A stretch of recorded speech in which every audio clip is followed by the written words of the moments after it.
Audio Jungle.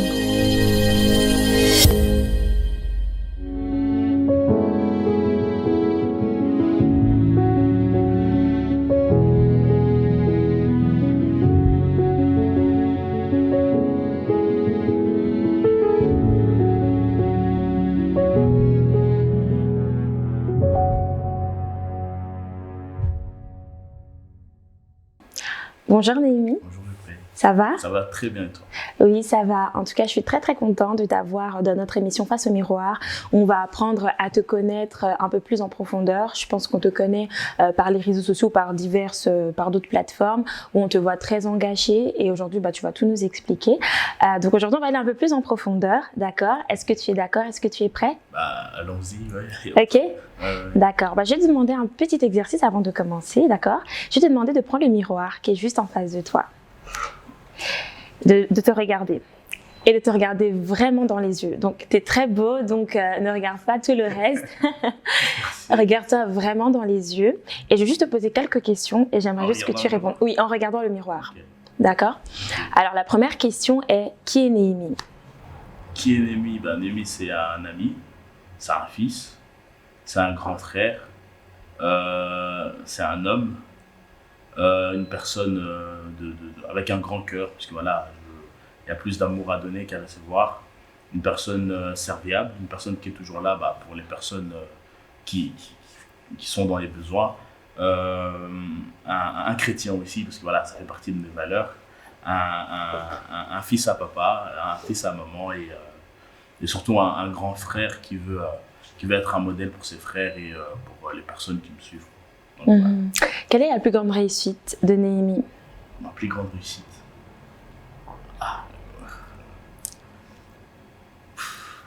Je dirais que ma plus grande réussite, c'est mes frères. Parce que je pense que je dois être surtout un grand exemple pour mes frères.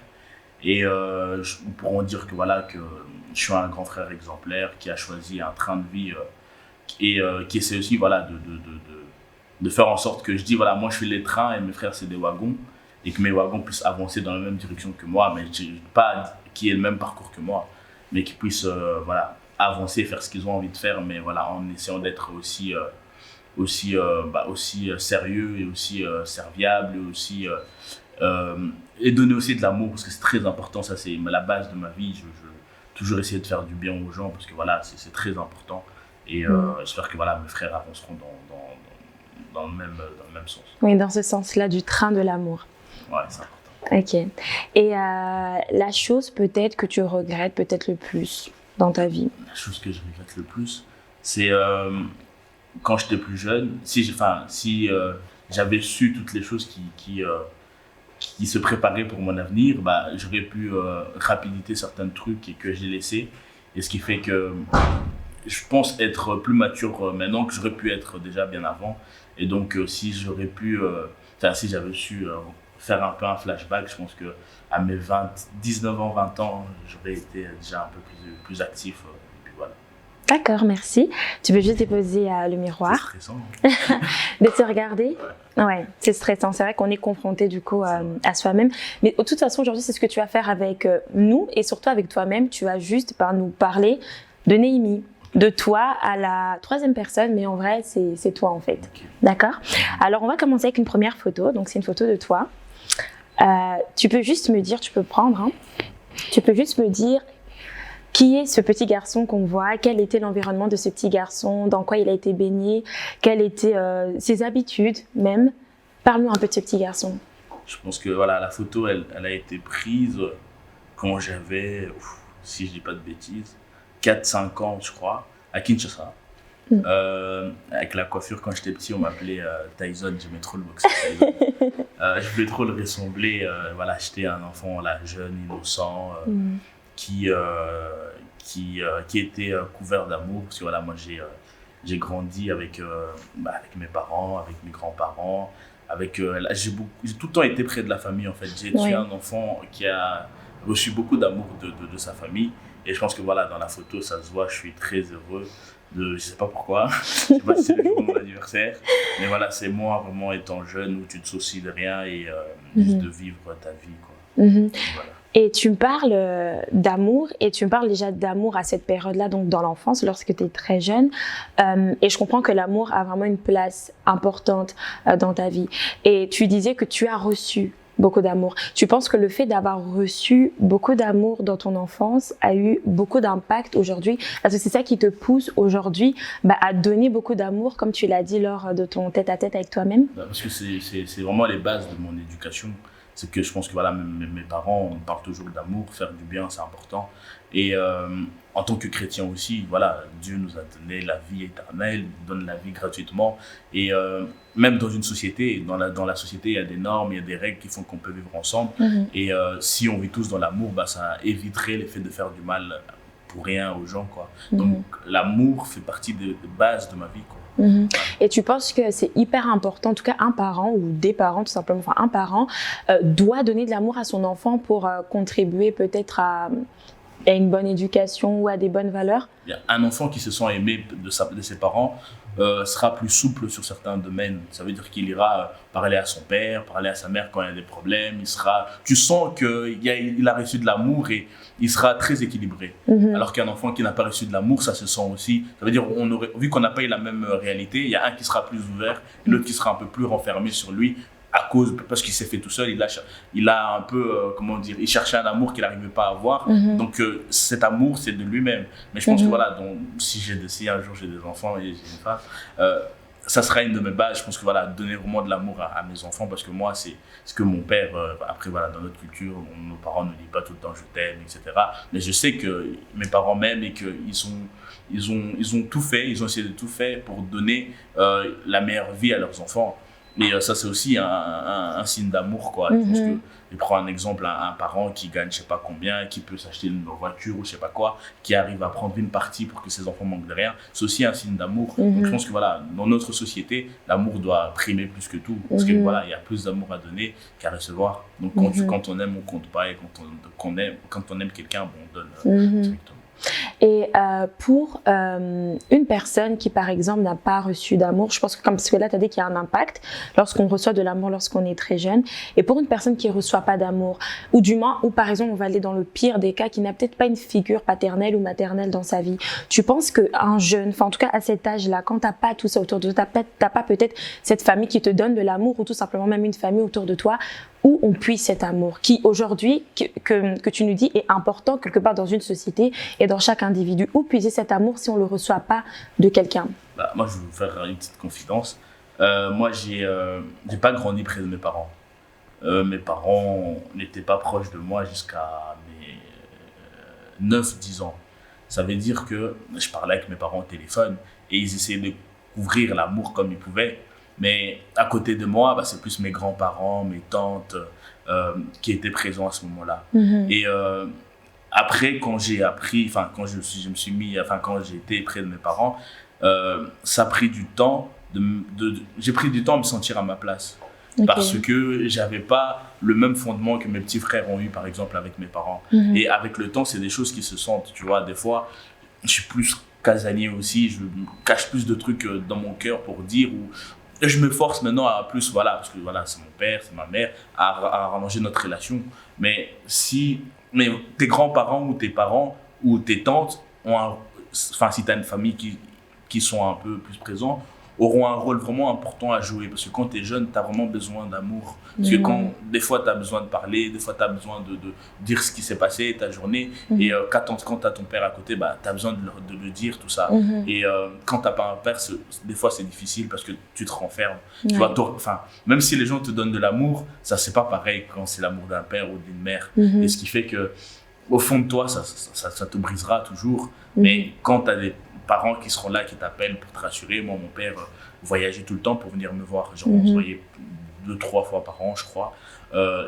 C'est des moments courts, mais c'est des moments où j'essayais de profiter au maximum. Mais si on aurait pu avoir l'occasion de ne pas avoir ce moment-là, j'aurais aimé, voilà, dès mon enfance jusqu'à l'âge où que j'ai maintenant, d'être près de mes parents. Je pense qu'il y a des moments qui manqueront dans mon historique de vie, que j'aurais aimé avoir quand j'étais plus jeune, quoi. Mais voilà, on s'est rattrapé avec le temps et voilà, j'apprends encore aujourd'hui à connaître mes parents et voilà, je les aime et voilà. Et je pense qu'il t'aime aussi beaucoup.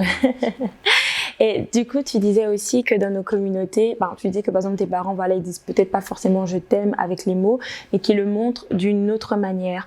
Et c'est vrai que dans les communautés afrodescendantes, dire je t'aime, c'est peut-être pas tabou. En fait, on le sait, on le montre, mais on le dit pas. Est-ce que tu penses que c'est important quand même en tant que parent, je pense que tu vas être un futur papa, et même en tant que grand frère tout simplement, de dire peut-être le je t'aime par la bouche et de peut-être le démontrer, mais de le dire aussi. Tu penses que ça peut avoir un impact peut-être plus considérable dans la vie d'un jeune? Par rapport à ça, je pense que les mots ont un sens. Dieu a créé le monde avec la parole. Et ce qui fait que la parole a une grande importance. Je pense que si nos parents aujourd'hui nous donnaient cette facilité de exprimer leur amour envers nous, ça nous fera du bien. On est des enfants, on a besoin de l'entendre. Et on n'est pas des divins à apprendre que je sais que mon père m'aime, mais qu'il ne me le montre pas. Quand tu aimes, tu dois montrer à la personne que tu aimes cette personne-là. Même en amour, tu es obligé de donner des signes d'affection, des signes d'amour, des mots. Parce que des mots ont une certaine importance. Et je pense que moi, par exemple, mon père, il me dit je t'aime. Enfin, pas tout le temps, mais des fois, ça me gêne, tu vois, parce que je ne suis pas habitué. T'as pas l'habitude, ouais. Mais ça me fait du bien aussi d'attendre ça, tu vois. Ouais. C'est des mots qui touchent au cœur, tu vois. Et moi aussi, de temps en temps, quand je rentre, quand je suis de bonne humeur, ah, maman, ça va, je t'aime, maman, tu vois. C'est des petits mots, mais je pense que ça a son importance. Ça a vraiment son importance. Et il faut les dire maintenant parce que voilà, nos parents sont en vie, ils sont encore là. Exactement. Il y a beaucoup qui n'ont pas cette chance-là de dire je t'aime à leurs parents. Et nous, pour l'instant, là, on a nos parents, il faut profiter de cette occasion. Je pense que s'ils écoutent, je vous aime.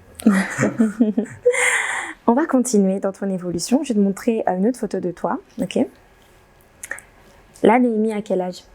Oui. Je pense que 16, 17 ans. Ouais. 16, 17 ans. 15, 16, 17, je crois. Oh, 15, 16, 17. Ok. Qu'est-ce qui se passe à ce moment-là dans la vie de Néhémie? Qui est Néhémie? Qu'est-ce qu'il fait? Quelles sont ses habitudes? Quelles sont ses passions? Qu'est-ce qui le motive? Qu'est-ce qui l'aspire? À ce moment-là, Néhémie faisait du théâtre. Néhémie était étudiant en secondaire au lycée Gukuden, où j'ai passé une grosse partie de ma vie.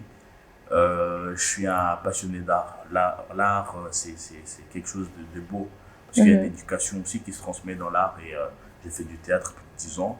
À ce moment-là, je ne me souciais pas de grandes choses. J'essayais de grandir et de me découvrir aussi et d'être mature. Voilà, c'est à un âge où on a fait beaucoup de bêtises, à un âge où on essayait de trouver sa voie. Et je pense que voilà, c'était un moment un peu...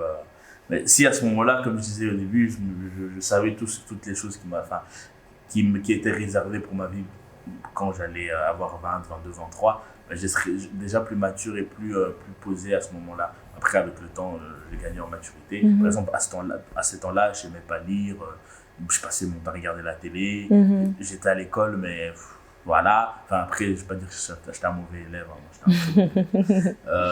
mais voilà, mais c'est que maintenant que je me dis, ah ouais, il faut lire, il faut faire ça, et ce qui fait que quand je vois que mes frères, ils le font pas, je fais, ouais, c'est là que je me rends compte, en fait, mon père, il me serrait, pourquoi il me serrait, tu vois. Et maintenant, je dis à mes frères, profitez, parce que quand vous allez être dans la vie active, quand vous allez rentrer à l'université, vous allez voir d'autres réalités, et il faut vraiment que vous soyez à niveau, sinon ça va être vraiment compliqué.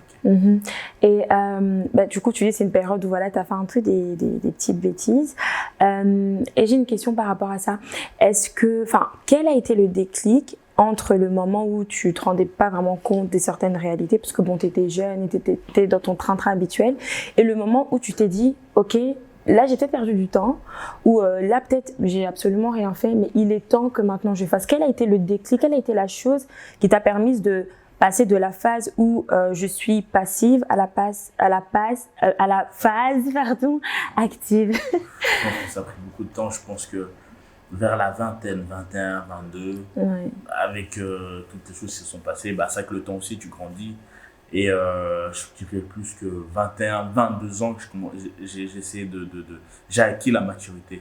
Mais ça a vraiment pris du temps. Je pense aussi le fait d'être dans un parti politique, de prendre des convictions politiques, ça a aussi servi des déclics dans ma vie pour me dire, ouf, là tu prends des voix, il faut faire attention. Ça t'a responsabilisé directement? Bien sûr, directement, parce que tu as une certaine crédibilité à garder, donc c'est-à-dire que tu ne peux pas commencer à faire ce que tu veux. Tu vois, parce que si aujourd'hui une personne doit te voter, il y a ton image qui joue. Ils ne vont pas voter pour toi s'ils savent que tu es dans la débauche ou je sais pas, moi, tu vis c'était pas exemplaire. Et donc, par rapport à ça, bah, ça m'a encore un peu plus serré, où je balise vraiment beaucoup de choses. Après, voilà, sur les réseaux, j'essaie de montrer une partie, mais c'est qu'une partie de ma vie. Mais je suis vraiment quelqu'un de très réservé, qui essaie de cadrer sa vie. Et voilà. Et qu'est-ce que tu pourrais dire à un jeune qui, par exemple, est jeune et à cette période-là de ta vie, qui a 14, 15 ans, 16 ans par là, et qui, effectivement, ne se rend pas vraiment compte des réalités futures? Qu'est-ce que tu pourrais lui dire pour que peut-être ce jeune-là ne perde peut-être pas du temps, comme toi, peut-être tu as pu en perdre? Mais je ne dirais pas que j'ai perdu du temps, mais ça fait partie de ma vie. Du processus, ok. Si je n'aurais pas eu ces moments de vie, bah, peut-être que je ne serais pas le Némé que je suis aujourd'hui. Donc c'est normal de passer par là, on va dire. Il faut passer par ce moment-là, parce que ça sert aussi des balises. Ça veut dire aujourd'hui, si je tombe, je pourrais mieux me rebondir par rapport à tout ce que j'ai vécu. Et il faut avoir ce moment-là aussi pour pouvoir faire la balance de ta vie. Et donc, je ne dirais pas grandir à tout prix. Non, la jeunesse est une meilleure partie de notre vie. Avec le Covid, on le voit encore. Aujourd'hui, on nous refuse.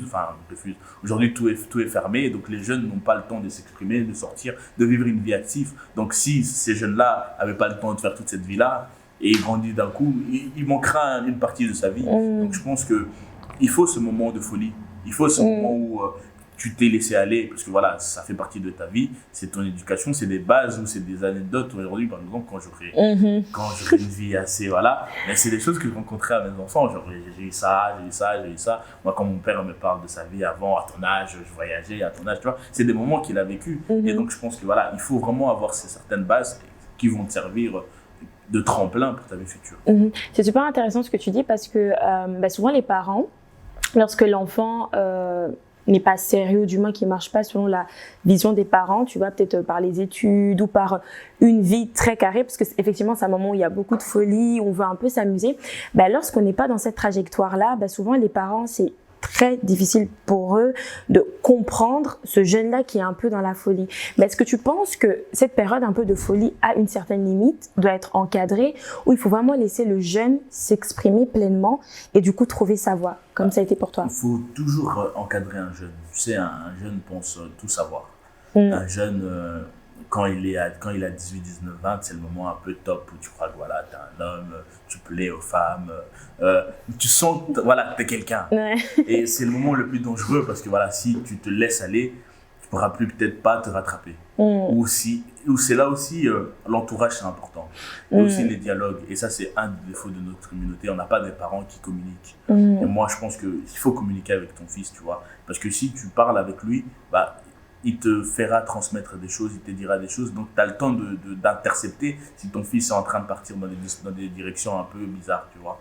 Mais par rapport à ça, donc, je pense que notre génération, moi, en tant que parent, je pense que quand j'aurai un enfant, je parlerai beaucoup à mon fils. Je veux que mon fils soit moi. J'aurai aucun filtre avec mon fils. Parce que voilà, je trouve que c'est vraiment important. Parce que si ton fils se sent facile de se confier à toi, il te dira toutes choses de ta vie, de sa vie. Et ce qui fait que tu seras plus à l'aise, ça sera une discussion. Et si tu dois le faire communiquer quelque chose, ça sera plus facile. Alors que si tu n'as pas de ce dialogue-là et que tu veux t'imposer dans la vie de ton fils, il va se dire, mais qu'est-ce qu'il veut, on ne se parle pas. Donc, ce dialogue est vraiment important. Mais je pense qu'il ne faut pas à tout prix dire c'est bon, il faut que je sois mature, nanana. C'est des moments de la vie, l'adolescence, c'est ça, c'est un moment de folie, c'est un moment où chacun a son train de vie, tu vois, mais c'est ce que je disais, c'est que l'entourage est très important.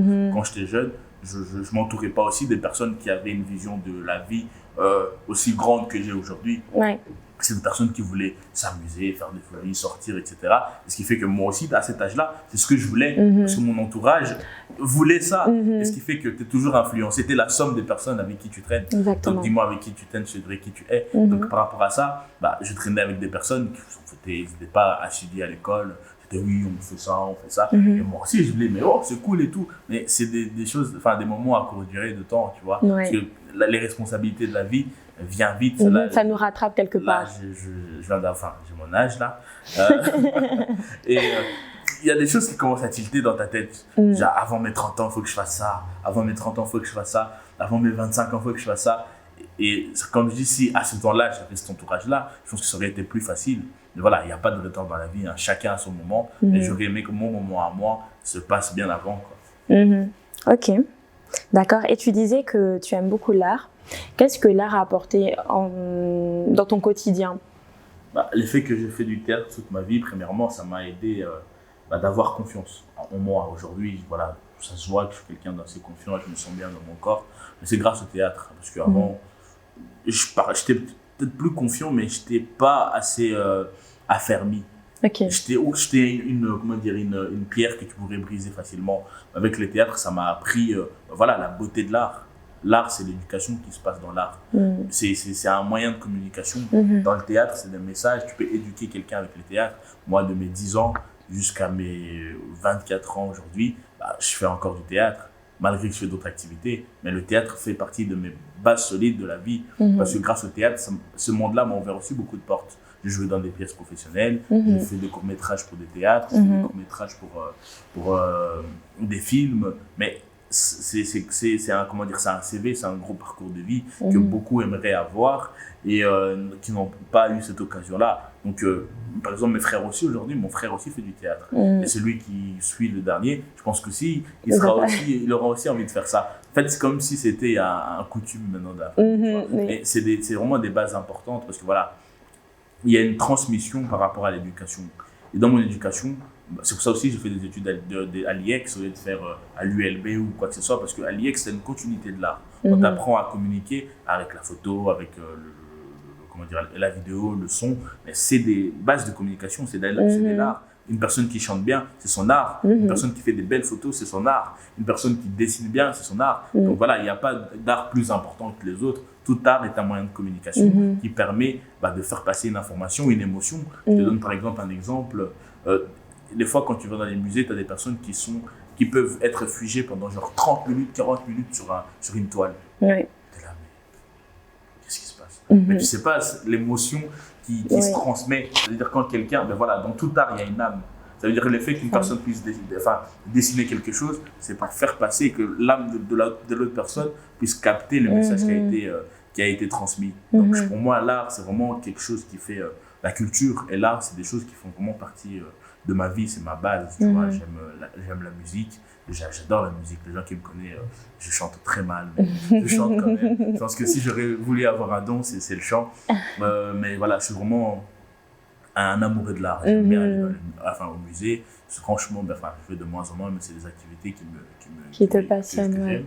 Surtout le théâtre, genre là, avec le Covid, c'est un peu plus difficile, mais je passe aussi beaucoup ma vie au théâtre. Genre. Ça, c'est genre vraiment regarder des pièces, au théâtre public, théâtre variable, enfin beaucoup de théâtre, mais j'aime vraiment genre regarder l'art. Aujourd'hui, par exemple, ça me fait du mal de voir aujourd'hui que ces artistes n'ont plus la possibilité de s'exprimer. Et ils n'ont pas tu gagnes pas de ouf aussi, tu vois, ils n'ont pas un chômage, tu as le droit d'artiste, mais c'est pas tout le monde qui l'a. Mais ils sont malheureux parce que c'est leur gagne-pain. Ça va même à la contre de ce que tu gagnes. C'est des gens qui transmettent des émotions, c'est des gens qui transmettent des choses. Quand je faisais du théâtre, je disais toujours, je suis comme un médecin, mais la seule différence, c'est que moi, je donne du rire, les donner un médicament. C'est un peu l'effet placebo. Genre, quand une personne a passé une mauvaise journée et qu'il vient de se divertir au théâtre, peut-être que tu sais pas, mais genre, t'as transformé toute sa soirée, toute sa journée de ce jour-là. Donc, c'est vraiment quelque chose d'important. Le théâtre, l'art, voilà, tout art, il faut les valoriser. Et pendant, du coup, ta jeunesse, tu as été au théâtre, comme tu l'as dit. Est-ce que tu penses que avoir un moyen d'expression, donc par la peinture, par la danse, par un art tout simplement, c'est important de se connaître, d'avoir confiance en soi, de connaître son potentiel? Est-ce que tu penses que ça contribue quelque part à se connaître intérieurement, de s'exprimer par un art? Pardon, tout à fait. Je pense que se connaître et l'éducation, c'est un processus. Et d'autres personnes, par exemple, aiment lire. Ça veut dire, par exemple, moi j'ai ma cousine, Rayana, je lui passe un bonjour. Genre quand elle avait 15, 16, 17, elle lisait beaucoup. D'ailleurs, c'est des romans de genre 1000 pages, en 2-3 jours. Moi, je vais aller tarée. Mais parce qu'elle était passionnée par ça. Les livres lui ont ramené quelque chose, c'est un refuge. Et moi, le théâtre était aussi un refuge de ma vie. Au lieu de traîner, je sais pas où, au lieu de faire je sais pas quoi, je passais mes soirées, mes moments au théâtre. Et ce qui fait que genre, chaque année, on présentait des pièces. Et un jour, j'ai été repéré par Frédéric Dussen, que je passe le bonjour, qui devait mettre en place une pièce professionnelle avec Serge Aimé Coulibaly. On a joué Crevé d'amour, l'histoire d'Antigone. Mais c'est un gars qui a, comment dire, c'est un gars qui pèse dans le monde théâtre en Belgique. Et peut-être que j'aurais jamais connu si j'aurais jamais fait du théâtre. Et donc, comment dire, ça fait aussi partie de mes bases. Ça veut dire aujourd'hui, grâce à l'art, je m'exprime mieux, je me sens à l'aise quand je parle. Et ce qui fait que j'ai pris mon engagement politique aussi grâce à ça, ça m'a beaucoup influencé. Et c'est des choses que j'ai envie de changer. Moi, c'est un monde que j'ai envie qu'on puisse mieux stabiliser certaines choses, tu vois. Et c'est des choses qui m'indignent parce que voilà, c'est des gens qui travaillent dur. Voilà, faire une pièce de théâtre, ça prend du temps. C'est des gens qui travaillent de dingue et aussi qui mettent leur vie en danger. Parce que comment dire, les décors qu'on met dans un théâtre, c'est des décors aussi, tu dois maîtriser. Il y a un code dans ces langages-là. Et c'est des personnes qui transmettent des choses et qui sauvent beaucoup de personnes, beaucoup de jeunes. Les que ces jeunes traînent, peut-être que moi, j'étais dans une académie qui a été fait par c'était un groupe Yala, donc c'est un théâtre le public, avec Hakim Lukman, Othman Moumen, Maria Bekassis. C'est des personnes qui ont fait partie de ma vie. Et grâce à eux, je suis aussi ce Némi que je suis aujourd'hui, tu vois. Donc, je trouve que c'est quelque chose de très, très, très, très important dans ma vie. C'est vraiment, c'est ma vie le théâtre. C'est vraiment une partie de ma vie où j'adore. Aller voir des pièces de théâtre, j'adore. J'avais mis une photo sur Instagram où j'étais assis dans une salle de théâtre et c'était tout vide. Et j'ai tagué sur ces photos différents théâtres parce que moi, ça me faisait trop de mal de voir ça. Parce que c'est un métier essentiel qu'aujourd'hui, on nous fait croire que c'est un métier non essentiel. Non, c'est un métier très, très, très essentiel. Et je pense que suivre, par exemple, un théâtre en ligne, c'est pas pareil. On a besoin de cette émotion. Quand tu sais, l'atmosphère, ce que tu sens quand tu es devant une scène et que la salle, elle est bondée, l'adrénaline que tu as, c'est des moments de ouf que que je souhaite à tout le monde de vivre. Tu vois, c'est des sensations de malade, tu vois. Et aujourd'hui, mes profs ou aux différents acteurs n'ont plus la possibilité de vivre ça. Ça me brise, c'est pas normal. Et donc, c'est un des secteurs qu'aujourd'hui, l'État doit aider. C'est le secteur de l'art, le secteur de la culture. C'est un monde où tu ne gagnes pas des millions, mais où tu dois gagner des millions par rapport au travail qui est mis derrière. Donc, voilà. Alors, on pense du coup à toutes les personnes qui, malheureusement, avec cette pandémie, qui ont dû... Oui, tous les métiers non essentiels qui ont malheureusement fermé, on pense très fort à eux. Et aujourd'hui, je vais te montrer, enfin maintenant plutôt, je vais te montrer une image. C'est encore toi. Et je pense que c'est Némi aujourd'hui. Ouais. Avec moins de barbe, mais...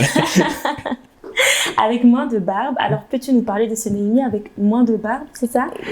Mais là, on a un Némi un peu plus mature. Là, c'est au Maghreb du cinéma. Je ne sais pas si tu pensais, tu vois, c'est quand même le Maghreb du cinéma, où on met à l'honneur différents films, où il y a vraiment des acteurs de fou. J'ai été invité par Cody, le comédien Cody, qui fait Cactus à l'RTBF, que je passe le bonjour. Lui aussi, c'est une personne qui m'a inspiré dans le milieu de l'art. À ce jour-là, il y avait aussi mon professeur, donc Othman Moumen, qui était nominé au Magritte avec le film Le Frère Ahmed. Je crois que c'est ça, le film avec des frères Dardenne. Déjà, c'était un plaisir de voir ça. Ce soir, à ce jour-là, il y avait beaucoup de personnalités, et des personnalités que j'ai rêvé de voir toute ma vie, des grands comédiens. Il y avait même Didier Claes, à qui aussi je passe le bonjour. Donc voilà, c'est un Némi plus mature, un Némi qui sait sur quel horizon, quels sont ses rêves, quels sont ses objectifs. Un Némi plus posé, un Némi qui donne toujours autant d'amour. Un Némi qui est mieux fourni, qui est plus mature, qui est plus calme, avec un style vestimentaire un peu plus classe aussi. Et voilà, quoi. Ok. Et tu vas nous parler de ce Némi d'aujourd'hui, puisqu'on a un peu parcouru un peu de ton enfance un peu aujourd'hui. On a compris un peu toutes les choses qui t'ont influencé. Tu nous as parlé de l'amour, de la famille, du théâtre aussi, de l'art, de l'expression. Et tu as aussi soulevé les choses qui peut-être que tu aurais préféré ou tu aurais aimé avoir lorsque tu étais plus jeune, ou les choses que tu as eues lorsque tu étais plus jeune aussi. Aujourd'hui, maintenant, voilà, on a Némi, le produit de toutes ces expériences passées. Alors aujourd'hui, Némi fait quoi dans la vie? Némi, c'est quoi son quotidien? C'est quoi ses aspirations également? Quels sont ses projets en général? Aujourd'hui, Némi est un jeune engagé. Némi est toujours étudiant en communication à l'IEX. Némi est aussi sympathisant d'un parti politique qui est Défi. Némi est aussi un frère, un ami, un fils. une personne qui est toujours là pour les gens. Mm. Et par exemple, avec cette crise du Covid, je suis aussi représentant des étudiants à l'IEX, donc la Haute École de la Galilée. Et pendant, par exemple, l'année passée, c'est des moments où on était très actifs. Parce que voilà, on nous a confinés, l'enseignement se donnait à distance. Je me suis indigné, je me suis dit, c'est pas normal. On n'est pas en Afrique ici, hein, il y a des droits. Je dois étudier dans les meilleures conditions. On parlait des jeunes qui ont vécu la dépression mentale, les jeunes en fait, ce sont des jeunes aujourd'hui, des jeunes comme nous, comme toi et moi, qui, du jour au lendemain, sans les concerter, on dit, OK, on ferme les écoles. Une fois qu'on ferme les écoles, ça dure 2-3 ans. On s'inquiète même pas comment ces jeunes sont en train de vivre. On leur met des examens, ces jeunes sont surveillés, ces jeunes, on leur rajoute des couches de stress au-dessus. On leur dit, oui, vous pouvez pas sortir, vous pouvez pas aller au cinéma, on réduisait votre bulle, cours à distance, les cours à distance qui étaient grave chiants aussi. Enfin, après, c'était un processus. On était en temps de pandémie, voilà, où je me suis allié avec Trace Ton Cercle, avec Kevin Karina, à qui je passe un bonjour, qui fait partie de mon entourage, une personne qui m'inspire aussi beaucoup, parce que c'est un jeune comme moi qui, à son âge, 23-24, qui arrive à faire beaucoup de choses, qui est un exemple pour beaucoup de jeunes.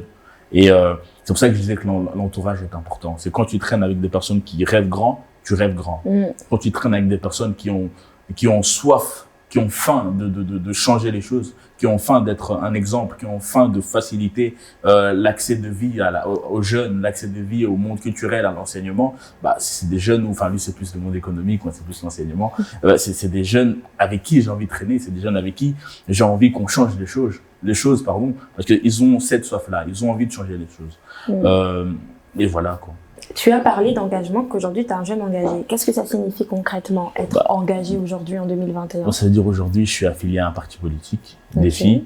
Je suis accompagné de beaucoup de députés. Et là, c'est plus avec les députés, M. Vossard, avec qui je fais mon train de vie d'expérience. Et si, pourquoi pas, dans l'avenir, être élu, être député, voilà, Dieu sait ce qui est en train d'être prévu pour moi. Donc voilà, moi, je prends l'expérience que j'ai à prendre.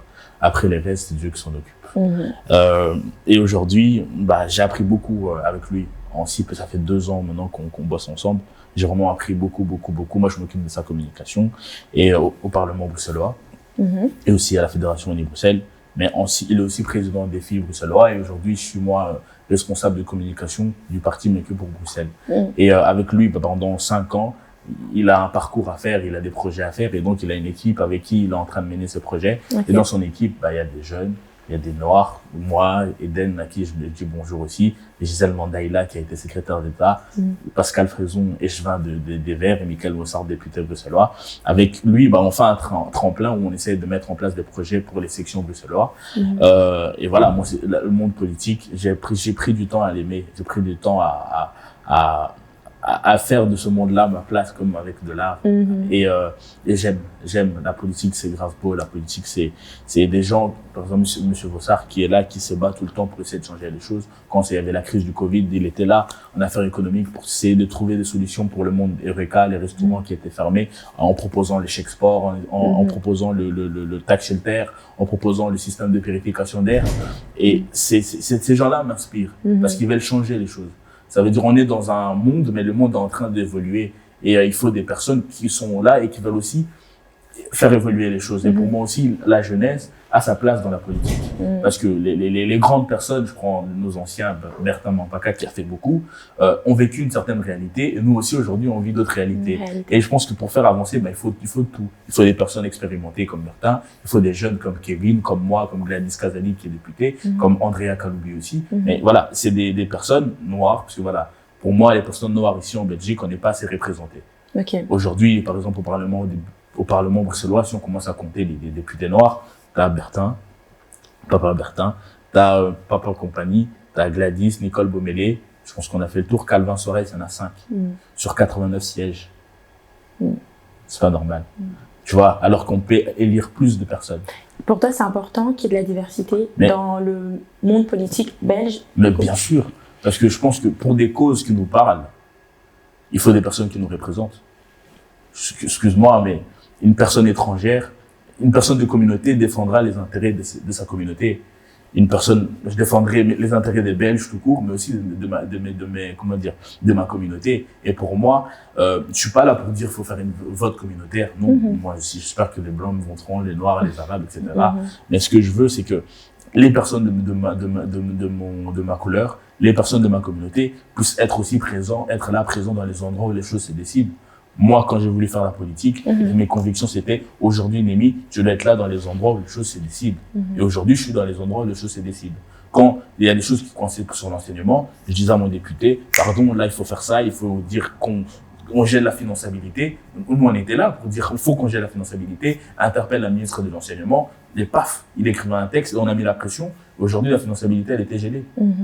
J'ai eu des réunions, tu peux voir sur mon Insta, on a eu des réunions avec Kevin Karina et Trace Ton Cercle, où on interpellait la ministre de l'Enseignement, où on lui disait, Madame, faites attention, là, il faut ouvrir l'enseignement. Madame, faites attention, les examens doivent être en ligne. Madame, faites attention, les jeunes sont en train de perdre des fils. Mais on est là pour mettre la pression, parce que les réalités, c'est nous, on est en train de le vivre.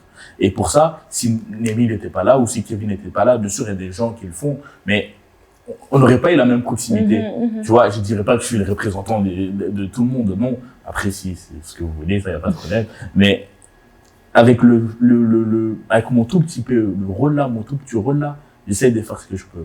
Et l'avenir promet ce qu'il promet. Mais moi, je pense que voilà, l'enseignement belge est une bonne chose, mais il y a beaucoup de choses à revoir. Par exemple, les décrets Marcourt est un bon décret, donc on peut changer, encore mieux l'améliorer en changeant les choses. Tu vois, là, la ministre de l'Enseignement veut réduire la finançabilité de 3 ans en 2.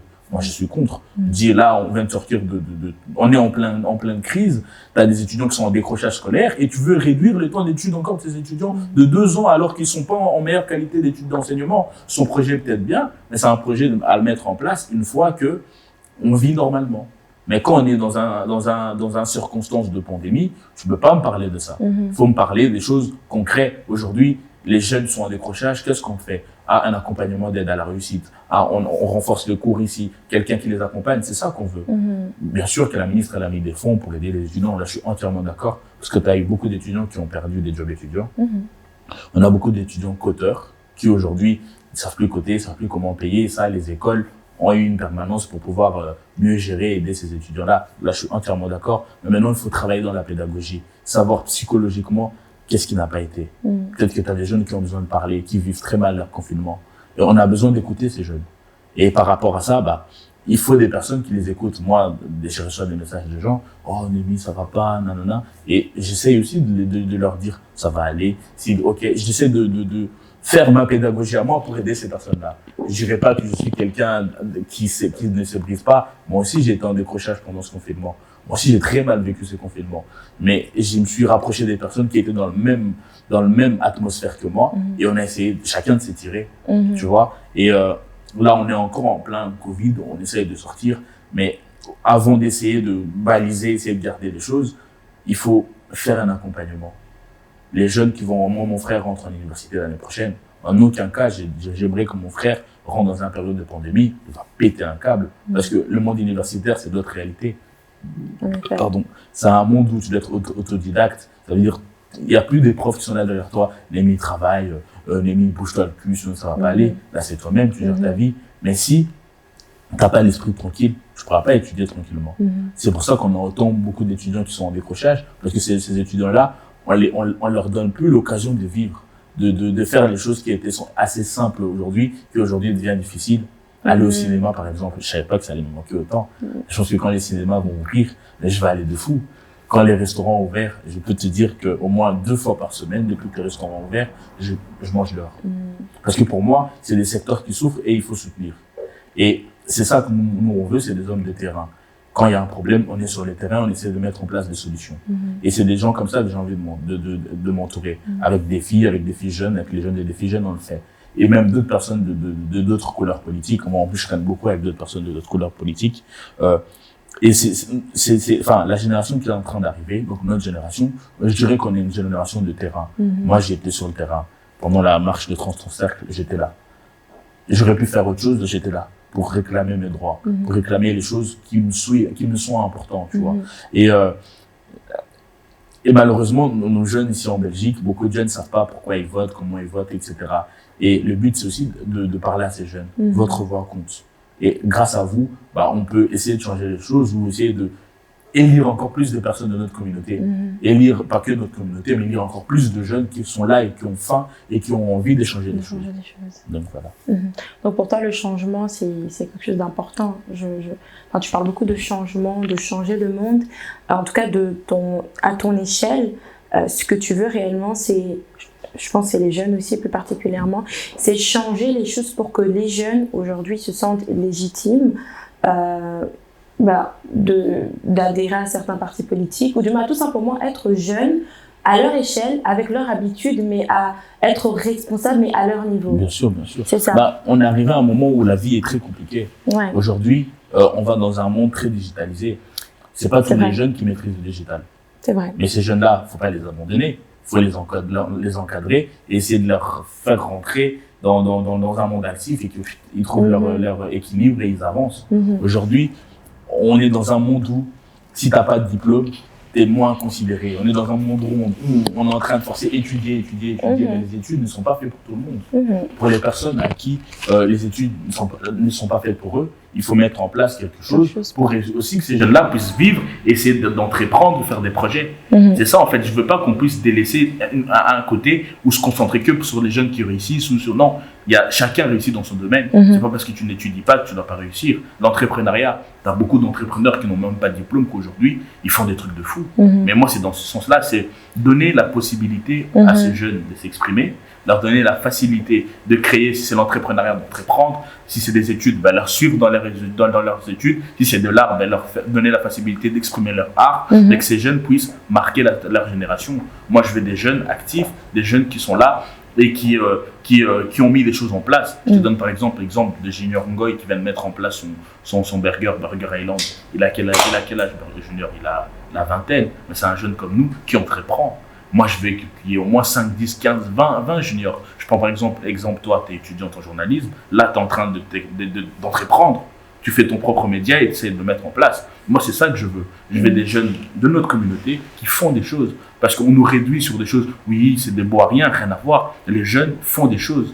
Les jeunes sont actifs. Moi, je peux dire, Kevin Karena, c'est un jeune actif qui fait beaucoup de choses. Où je suis dans les collectifs des jeunes, par exemple, Assat, où on met en collaboration les jeunes avec des gens qui ont réussi leur vie et qui ont entrepris.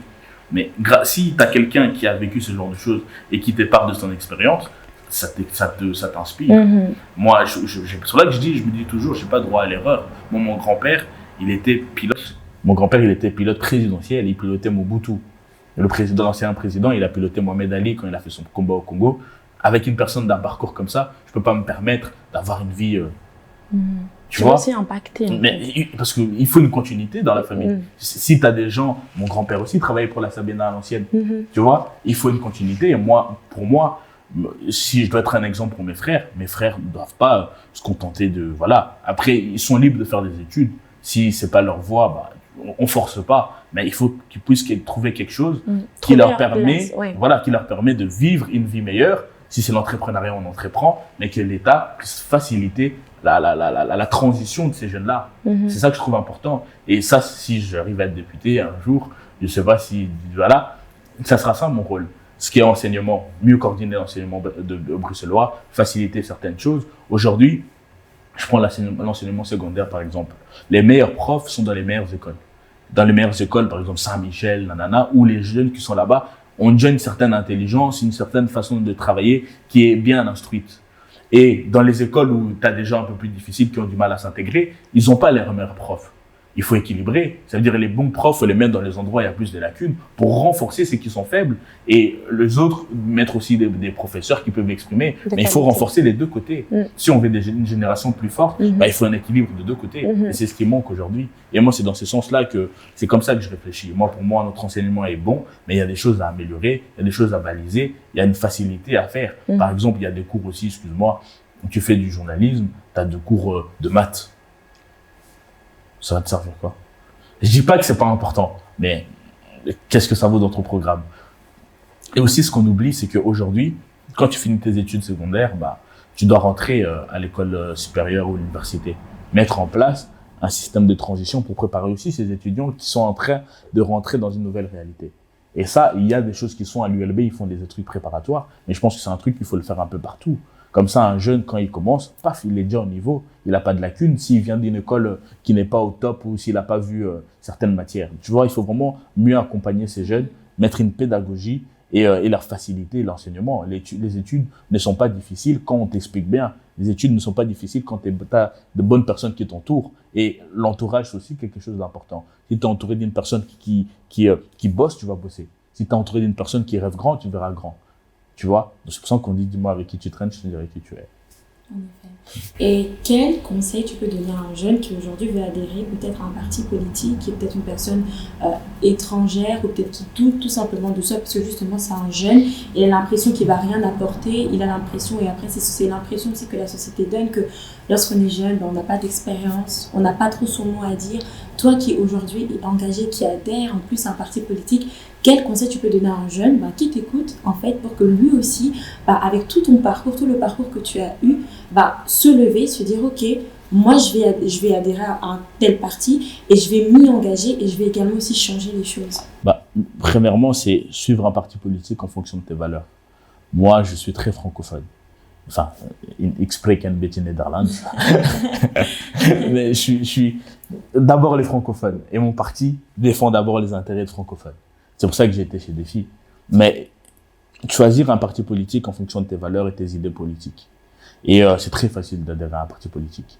Être actif dans un parti, ça ne veut pas dire un jour être député. Tu peux être dans un parti où voilà, vous allez travailler sur des thématiques et tu contribues à l'amélioration de notre société. Et quand tu as cette flamme qui te dit, voilà, je me lance, j'ai besoin de m'adhérer à un parti en fonction de mes convictions, vas-y, lance-toi. À partir de 18 ans, tu peux être dans des partis. Et aussi, dans les partis, il y a aussi, par exemple, nous, chez Défi, tu as des filles et tu as des filles jeunes.